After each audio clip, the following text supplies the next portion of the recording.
நான் உங்கள் எம்ஆர்ஹெச் மணி பேசுகிறேன். சந்துரு. இப்போ என்னென்னா, இந்த பாத்ரூமில் வர்றதில் ஏதோ ஒரு இதில் லீக்கேஜ் ஆகுது. இந்த இதில் அது லீக்கேஜ் ஆகிறதுனால நம்ம என்ன பண்ண போகிறோம், ஓப்பனில் பைப் அடிக்க போகிறோம்.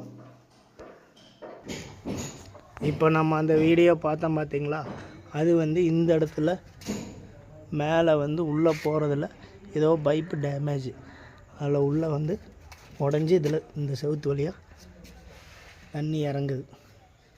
தெரியுதுங்களா? இதில் இறங்குது. இப்போ என்ன போகிறோம், இது அரெஸ்ட் பண்ண போகிறோம். இது போட்டுட்டு உங்களுக்கு நம்ம இருக்க வீடியோ போட்டுருவோம். பாய்.